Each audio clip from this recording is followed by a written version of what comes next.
basically I have been in athletics in some form or fashion for about 15 years now, give or take. And I've always kind of taken my approach to how I provide care for athletes from a holistic lens. I just don't think that necessarily that's always been traditionally how we look at athlete development as a whole, because so often it's about like, how can we get the most physically out of them? But when we take a step back and kind of look at it a broader lens, it's can we get more out of them if we treat them as more than just an athlete? So that's kind of the premise of what this whole thing is about, and how that holistic lens can get the most from our athletes on and off the court. So brief overview, kind of what we see as athletes transition from high school or club to collegiate volleyball specifically. I've been in the indoor volleyball world for the last 5 years in college, in the Pac-12. So feel like I've got a pretty good sense of kind of what that looks like. But I've also worked with a variety of sports. So seeing this transition for a long time. Kind of talking about what that holistic lens looks like and being able to better define that. I want to touch a little bit on athletic identity and what that is and how that can be both beneficial and maybe not so beneficial, but how can we use that to a benefit for athletes and developing them. And then also culture of a team and program and how you as coaches shape that, but also how that shapes athletes and shapes them as people and what they do on and off the court. The importance of relationships in all of this. I think Jordan and I have spoken about this. I've been with USA Volleyball now for 2.5 months, but one of the things that drew me to this position at all was just the way in which the organization puts an emphasis on this at all levels. And because it's so important to me and something I'm passionate about, drew me into the organization. And it's definitely something that I see on a daily basis. Talking a little bit about recruiting and the transition itself. There's a lot that can go into that, but I'm going to touch on it. And then just talking about some resources and support for coaches as a whole. With that, some of the things that we see, I'd say specifically, I see this kind of in my role as an athletic trainer, but high levels of physical and mental stress. There's a lot of change that happens at every level in a transition as an athlete comes from club, high school, into college, or even if they are transferring from one university or institution to another. There's still a transition that they've got to navigate in living situation and all of these different things. The physical and mental stresses that they're facing are going to be different. Now, stress isn't always a bad thing, but how do we help navigate that? And as coaches, you have a giant role in what that looks like. Whether you believe or see it or not, you are very trusted in the lives of these young people. And so at any level that you're interacting with them, your voice is strong. And so what does that look like?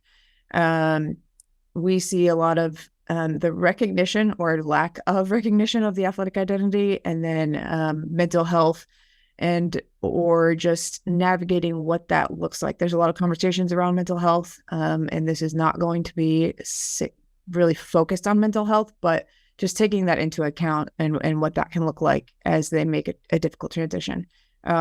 Academic, social, athletic, physical transitions, all of it is change and new. And so what does that look like for them? It's a new schedule. It's a new independence that they have as they're transitioning into college, and some of them have very good systems in place to set up their schedule and managing things for themselves, and some of them have no idea where to start. And often in the college setting, there are a ton of resources around our student athletes, but they don't know how to use them, or they are handed all these resources at orientation and, the beginning of your team meetings, and then they have no idea when or where to use those when they actually need them. Because most of the time when they come in, they're like, everything's great. I don't need any of these resources. I'll put that away, or I'll save the hyperlink or the QR code, and they never see it again. And so they get all these things, but don't really know how to use them. And so how can we help mitigate or navigate that when they do need them? And then expectation management is another big thing. I put on here, this is vast and nuanced. And what I mean by that is expectations they're getting those from everywhere. They're getting it. There's social media expectations. There's expectations they have of themselves, to perform at a high level, to be the best student. Depending on what situation they're coming from, they were the best, or they feel like they have a chip on their shoulder and they need to prove themselves. They want to be a starter. They have giant ambitions, but maybe that's not what you're expecting them to do as a coach when they come up. Maybe it is, but having conversations about that and just kind of allowing them to have a space to have that conversation is important. Sometimes they don't realize how much pressure is being put on them from outside sources or internally. And so being able to recognize that, I think is really important in helping them to navigate that. So the holistic approach, and this is kind of, I wouldn't say that 15 or even 10 years ago when I first got into college athletic training, I had necessarily the verbiage for this, but I think this is a very good depiction of the holistic approach and kind of what all goes into that at a broader level. Obviously, through sport, we can develop human beings in so many different ways, but I think when I'm talking about a holistic approach, and I think we talk about this organizationally a lot, but all of these different aspects of what makes us human, and how all of those work together to create good athletes, but also just good human beings, and how if we're addressing all of these areas in different ways and developing people, we often develop high performers. And so, and I'm not going to go into the research of all of this, but it actually does exist now. We do know that if people feel like they are more than just a machine to perform whatever task it is, whether that's you as a coach, you as a parent, you as, whatever role that you are in, if you feel like you're seen and valued for more than just that role, you're going to perform better and you're going to be happier doing it. And quite honestly, at the end of the day, I think I could probably speak for all of us. And yes, we always want to win, but also I want to, and I tell people this all the time, but one of my greatest joys in doing this is being able to see people develop and do really cool things with their lives, and the relationships that come from that. So this is kind of the lens through which I'm going to talk about development. So all of these aspects: social, intellectual, emotional, occupational, environmental, financial, spiritual, and physical. To name them, I think each one of those you could go really deep into, but I'm not going to talk to you guys for 2 hours. So I think another big thing that we, just to have a good understanding of what the athletic identity is in this conversation, defined as the degree to which one identifies himself by their ability as an athlete. And I think this is obviously on a spectrum. And so what we see a lot, and especially in high-level college athletes, is, if you ask them who they are to describe themselves or talk about themselves, the first thing they're going to say is, I'm a volleyball player. And then maybe they're, will list other interests, or they'll say, I'm a student. But for the most part, most of them are going to self-identify as athlete first, which, quite frankly, is probably a lot of what got them to that level. However, if that's the only way they identify themselves, sometimes that can get a little tricky. So it can be really productive and beneficial. And there are so many athletes that, because they are driven and because they have identified so steadily as a high-performing, high-level athlete, they've gotten to do a lot of really cool things. They've gotten to, really develop in sport and get to the level that they're looking to get to. However, when they get so wrapped up in that identity, at some point they won't be an athlete, whether that's, post-collegiately, whether that's post-professionally, whether they have a career-ending injury. Unfortunately, I've seen the whole realm of that. And if they haven't started to identify and develop as a human being outside of just that athlete identity, we often can see them really, really struggle. And so I often talk to athletes early on in their career about what else do you like to do? What else do you want to do? Because there's no issue with having goals to be a collegiate athlete, to be a professional athlete. However, at some point that will end. And so what else then? And so I think being able to recognize that the athlete identity should be a part and not the whole is really important. And I think as an former athlete myself, and being in athletics this long, I can definitely understand this because for a very long time, I would identify myself the same thing, or I would identify with my job. Somebody asked me, who are you? Athletic trainer. And that's the first and maybe only thing I would say. But the reality is there's a lot more to me than that. And so I think a lot of us in athletics understand we were former athletes, super competitive, high achieving individuals. And so we understand that in ourselves, but most of us have gotten a different perspective on life. And so you're a parent, you're a caregiver, I'm a baker, I love baking. So everyone has their, other identities and other ways that they identify. And so I think we kind of, as adults, if you will, for a lot of these people, they still view themselves as not quite there, can have a little bit better perspective, and being able to have that self-awareness to help engage and have conversations with them helps them and develop a more holistic view of themselves and of each other, quite honestly. And I also think on a broader scale, I can't speak for all collegiate athletic departments, obviously, but I think a lot of college athletics areas are recognizing the power of this identity in developing people, but also in what they can do in the communities. They have a platform. They can get to use that athletic identity in really, really positive ways in their communities or on a broader level. And so how do we harness that and find that balance of utilizing the athletic identity to develop people, but not that becoming their entire identity? I think culture is another big part of developing holistic athletes. If you have a culture that is one that is only about wins and losses, and only values performance on the court, I think often it's not always going to be a struggle, but often it's going to be a struggle. And I would say, especially for a different generation of athletes. Like I've said, I've been in this for over 10 years, and it's a different generation than when I started. And I say that, and I don't think I'm that old, but some people will tell me otherwise. So, but I've had a lot of conversation with the coaches who are either have a really established culture or are trying to establish a different culture or a new culture in a program. And I think one of the things that I have seen or I've had a lot of conversations about is knowing what the culture is that you want to create. And a lot of that comes from what's important to you personally. I think it goes without saying that if you're a coach of at any level, you want to win. Like, that's winning is fun.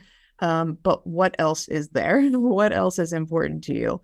Do you want, hard workers? Do you want people that are contributing to their community in other ways? What is that culture? What do you want the culture to look like? What's important to you? Because what is important to you is going to come through in your culture. And so I think being able to name and identify that, and a couple of things go into that. I think, what is the culture that you are in, whether that's if you're in a high school or a club setting, what's the culture of athletics in that place? What's the culture or the mission of an athletics department in college? Does the culture that you want your team to have fit into that? I think that's important. Or where does your team fit into that? And so being able to name and kind of put some verbiage to that, I think is important. And being able to have a conversation with your athletes, with your fellow staff members, with staff that might support your program, But I also think that culture is not just about the words. I had a coach say this to our staff and teams, their teams all the time, but we shouldn't have to talk about our culture because we are about our culture. So being about it and not just talking about it. But that starts at the top. And so he always told me, he said, if I'm not acting in the way that aligns with what I'm saying, then how can I ever expect my culture to stick or work? Because it's not going to. And so I think being able to be aware of what's important to you, and then that's going to come through in all of your interactions. And so I think number one is identifying what kind of culture you want to be a part of and what you want to have, and then figuring out ways to implement that and create that culture. And then on the college side, recruits should fit your culture, not the other way around. Like, you're not going to make your culture fit recruits just because, that you think it's going to work. I've seen it tried to work, and it doesn't tend to work very well. And so I think having a really established culture it is going to tend to lead to results, and those results are going to be on and off the court. But when you have an established culture, because it's what's important to you, it's going to be easy for that to just come together. You're going to have people in and around you and in and around your program that know what that culture looks like, and will be able to support that because it's very obvious what that culture is and what that culture then produces. A lot of, I think, all of this, and I was talking to Jordan just about this right before we started, but I think everything really hinges on building relationships in the holistic approach. And I could probably talk about this for the entirety of like 45 minutes, but this quote was given to me very, very early in my undergrad career. But nobody cares about how much you know until they know how much you care. And I've seen that time and time again, even in my role. I can know everything in the book, but if an athlete doesn't think that I have their best interests at heart, it's going to be really, really hard for them to buy into what I'm saying. And there's no difference in coaching. You might have all of the answers, but if they think that you don't care, especially I'd say this newer generation of athletes, but they value a relationship in which they feel like they're seen and valued. And so if you can start building relationships early with athletes, with your fellow coaches, with staff, it's going to make everything else flow and be easier. And it's not easy, but it's not also quite as hard as I think we always make it out to be. It does require a little effort, often a little bit of vulnerability, but athletes want to see that we're human too. Because a lot of times, and this kind of goes back to the athletic identity piece, but they feel like they have to have it together all the time. They always have to be on. They've always got to get it right. And they can't show any sign of weakness, which I think a lot of us often can very much identify with that. But the reality is we're all human. And so we're all going to have days where there's things going on outside of work or sport or whatever. And we've got to navigate that. And they don't necessarily need to know all the details of our lives, nor do we need to know all the details of theirs. But if there can be a level of trust and vulnerability that's not just what's happening on the court or in film or in the weight room, and how do we navigate those as people together? Again, it goes into that there's more to life than sport. And there's more to each of us as a person than sport. And if we have relationships where there's a little bit of vulnerability and trust, it goes a long way in what we can do as a collective. And so I talk about, I think there's a number of relationships, especially as coaches, that I don't even think I realized until the last couple of years, how many people that you are interacting with on a regular basis. I think first and foremost, knowing your athletes outside of sport, understanding who they are, what's important to them as well, and how they tick, you're going to be able to get a lot more out of them. With parents, family, supporting kind of cast members of your athletes at any level. I think this is important. And you don't have to be over at their house for dinner all the time, but, at least having an awareness of who their family is and what parents are. I'd say, especially in college, I had some coaches really early on that would do home visits all the time. And I was like, why are you doing home visits? Like what? But the reality is, for a lot of these athletes, as they transition into college, you are a parental figure of some kind, or an authoritative figure that they're going to look to, and parents want them to be looking to somebody that they can trust. And so I think that it's a relationship that I early on did not understand, but I also have a lot of more parent interaction than I ever thought I would at this point. I'd say in the last 5 years, I've communicated with parents on a very regular basis. And I'll talk a little bit more about this in a couple of slides forward, but it is an important relationship, and it does help, I think, build rapport with our athletes if we have a little bit of relationship with parents, family.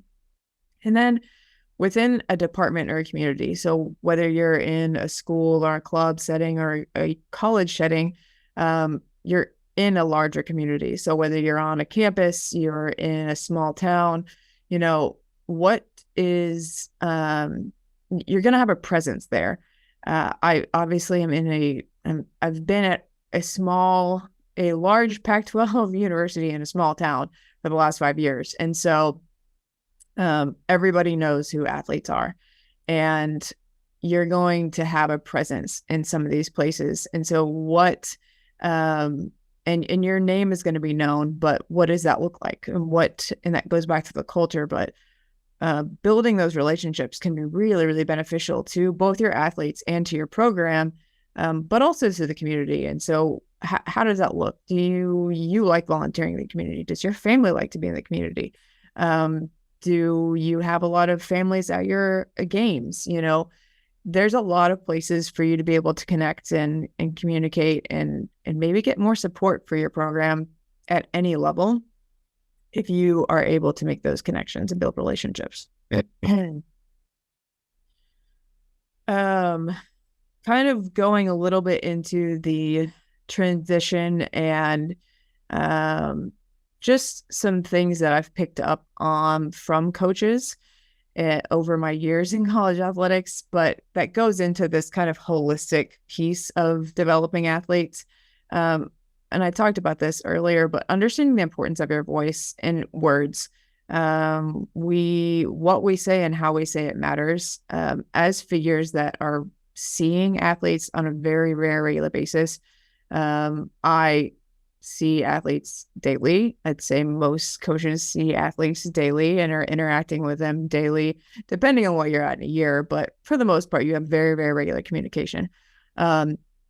And again, as a very trusted figure for athletes, you can have a lot of impact. And they compete in college, let's say 32 weeks of the year. But there's how many competitions and how many interactions do you have? Most of their interactions and most of their, memories are not going to necessarily be the wins and losses and what happened in this practice or what happened in that practice, but it's going to be, what was the relationship? What were some impactful moments that might not have been on the court? Maybe they were. But regardless, your voice has a very, very big impact. And so what do you want that impact to be? Or what do you want that lasting kind of like memory to be when they're walking away from a program? I think knowing your coaching style and approach or philosophy to coaching is really important. Are you a very direct communicator? Are you a kind of like more philosophical? Are you more technical? What does that look like? How do you best relay information? How do you receive information? being able to know that and then being able to mesh that to different learning styles, because at the end of the day, coaching is a teaching. And so, and a lot of athletes, very honestly, in college, I see this all the time, have no idea what their learning style is. And there's a number of different, kind of little tests or tools that you can take to figure out both your coaching or teaching style and their learning styles. And I've seen coaches do this a lot in team settings where everyone takes, and I've been a part of that, where your whole staff and your athletes take, like a little test to determine what your style is and gives tips on how to work with each other within those styles. And I think it's a really, really important tool, just in life, to be able to know kind of how do you take in information best, and then how to work with other people and communicate with other people to get the most out of people. Because again, you might not work in athletics for the rest of your life at some form or capacity. They probably won't be an athlete for the rest of their lives. So how do they take the tools that they learned from being an athlete into the rest of the world? But if you can identify learning and coaching styles and then being able to find creative ways to work those together, it's going to build a stronger relationship between you and athletes, between you and the rest of your staff, and between athlete to athlete as well, which ultimately strong relationships are going to build a better culture, and then frankly being higher performing both on and off the court. A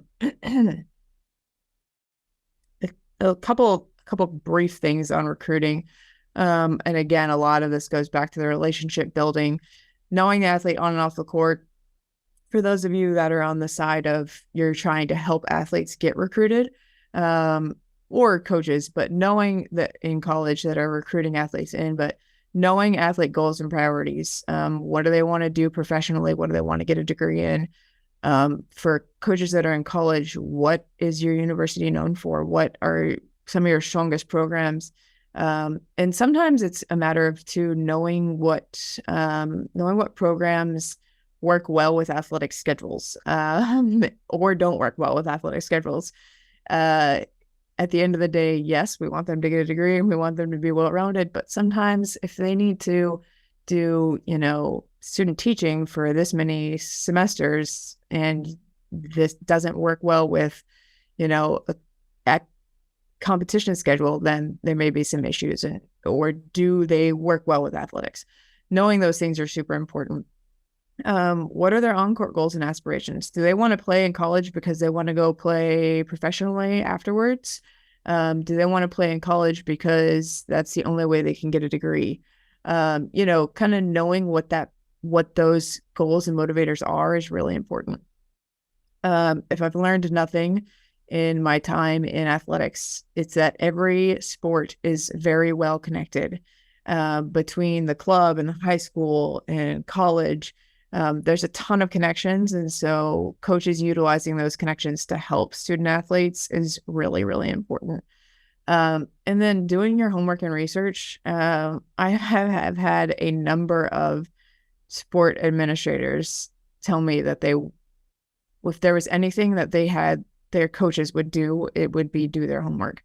And again, it goes back to knowing the athlete though. Asking about injuries, asking about kind of what their history has been in sport, talking to their current coaches. What kind of athlete are they? What do they need? What's worked well for them?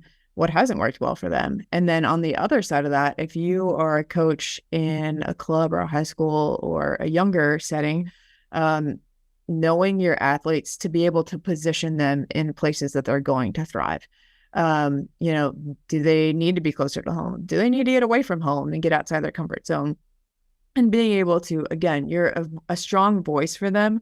And so from the knowledge that you have of them and their goals and aspirations, how can you help position them into a place that they're going to thrive? And then from a college setting, learning about these athletes to know how they're going to fit into the culture that you're trying to create and the goals that you have for your program, to succeed on court. Obviously, that's what you are there to do. But how can you help them have a positive experience in college as a whole, not just as an athlete in college? I said I was going to touch on this briefly, and I think it's an important point in the relationship piece of things, but talking to parents and athletes as they make the transition into college. A lot of parents have a high level involvement with their athletes. And I think it's important for you as coaches to acknowledge the importance of parents, but also what are you comfortable sharing or discussing with parents. I'm going to speak more from the lens of college, but a lot of parents want to know why their athletes not playing. Why didn't they start this? Are you comfortable having those conversations, or is that a precedent that you don't want to have those conversations? You're happy to talk about anything else with parents, but kind of establishing those bounds. And I think from my perspective, it helps our athletes develop their own ability to speak for themselves, to kind of work through and problem solve, have conversations that can be difficult if they don't understand something. But it's a point for me that, again, I want to see, and I love to see athletes develop as human beings and develop skills through sport, because I've gotten to watch it for years and years now. But if we don't give them the space to do that within and the framework to do that within, we're only kind of doing them a disservice. And so I think being able to have some boundaries for parents is sometimes important, not just for your sanity, but for our athletes and developing them and developing their skills to navigate difficult conversations, to maybe have uncomfortable conversations, but conversations that are ultimately about them and about what is important to them and will help them grow in the long run.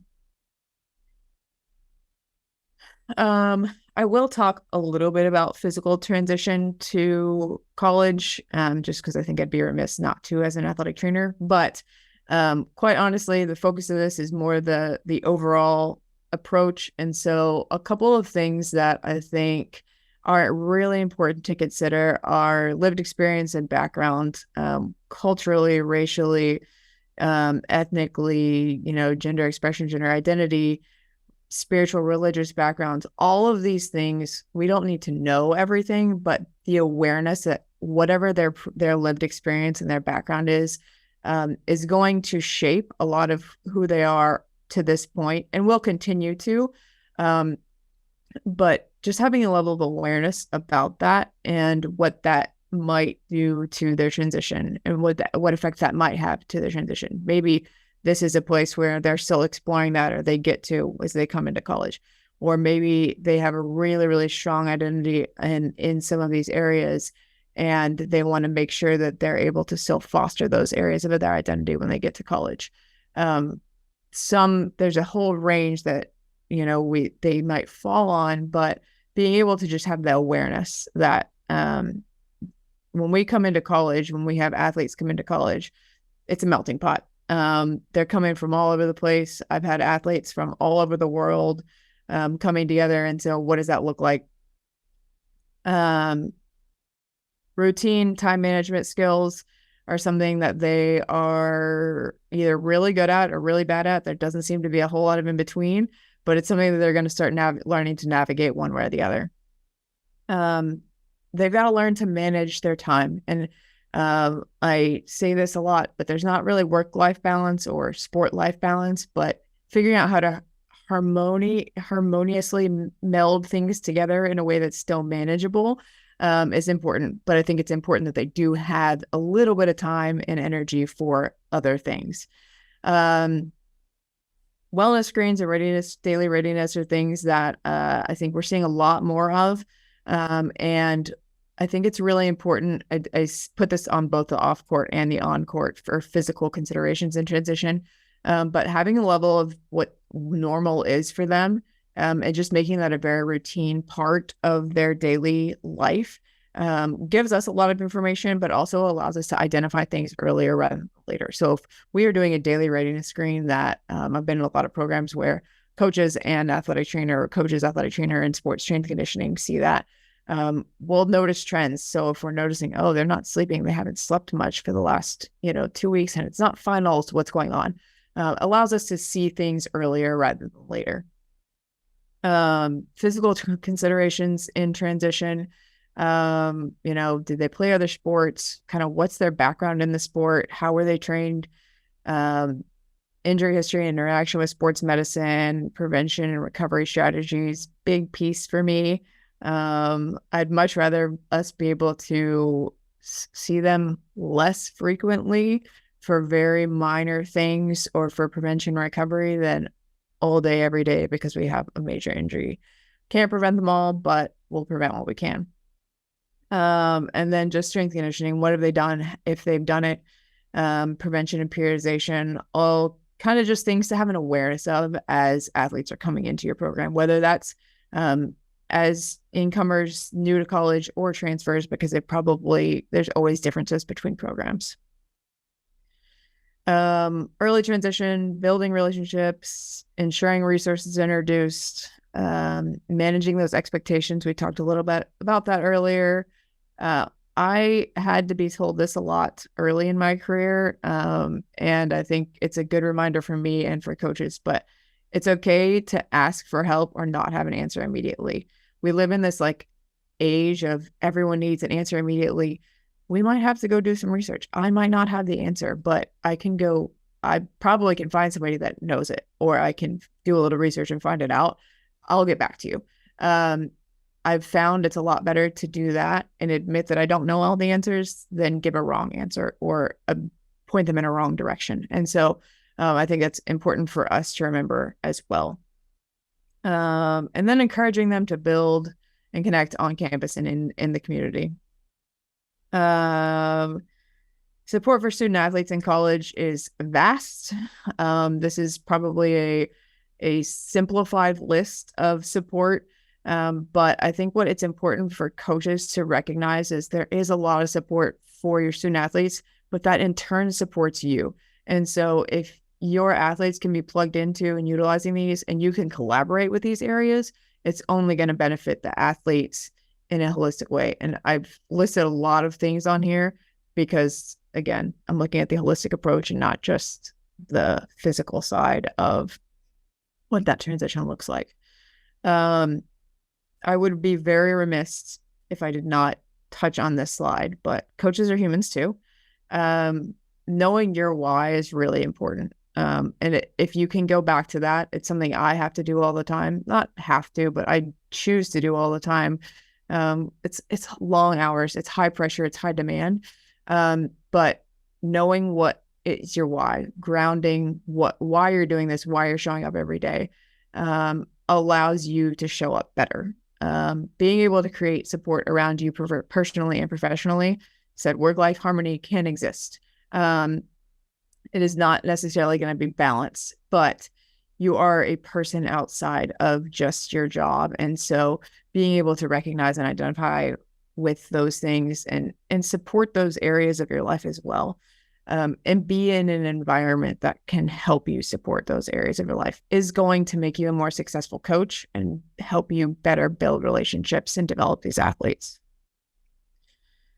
Kind of just touching on connecting in the department, working with coaches on other sports for recruiting, utilizing the resources that are around you. You're not on an island.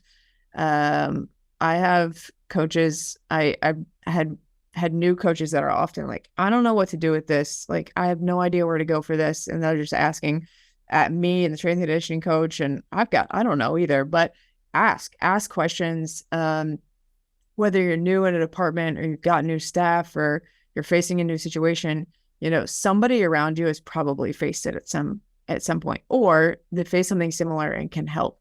And so being able to utilize resources and recognizing that you're not on an island, I think helps everybody, because if you can help you can help your student athletes.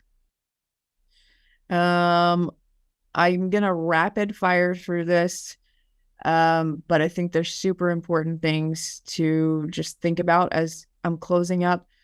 Be prepared to have mental health conversations. They're going to come up. They're going to come up with student athletes, between student athletes, on your teams.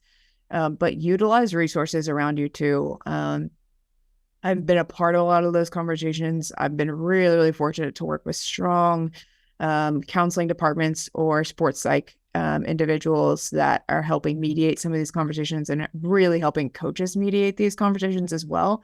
So if you have those resources around you, utilize them. Diversity, equity, inclusion, and belonging going to be a topic of conversation at every level. Be aware of that. Know that those are going to be had. Know that we don't have all the answers, and that's okay. The transfer portal, we could talk on for an hour, but I think it's important to recognize that it's not always about a coach. It's not always personalities. There's so many factors that go into that. And at the end of the day, I tell athletes this all the time, like, I probably don't want to see you go, but I want you to be happy and successful. And if that means you need to transfer, then that's what you've got to do. That's best for you. And I think at the end of the day, if we can remember that we're trying to develop people and we want people to have good experiences, it takes the personal piece out of it a little bit. Coaches, know that you're in the spotlight, but this can be for good. It's hard. It's really, really hard. Like I said, I don't always envy your positions. There's a lot of pressure. There's a lot that's going to happen around you, but how you handle those situations, or you don't have chaos around you, but you can still spotlight and be some really, really positive in your community and the lives of these individuals. Again, being able to harness that and just utilize the voice that you have in developing these people, because they're going to then go into our communities and into the world, if you will, as more whole individuals. But you're a role model for them. And so, yes, we can develop on the court, and that's great. We can win and have fun. But what are they doing in the rest of the world? Which kind of wraps up, takes me into key points. If I could give one key takeaway to all of this, it's that wins and losses are going to be recorded forever. Most of the time, what we remember and what our athletes remember most is the relationships and the impact that sport had in their life, not necessarily the result the sport was. And so I think relationships are critical to developing a whole person. And quite honestly, a whole person is going to perform on and off the court at a higher level every single time. Blew through a lot of that, but hopefully that was gave you a different lens to think about some things in the coaching realm that's not just, between the lines and what kind of the X's and O's piece of athlete development.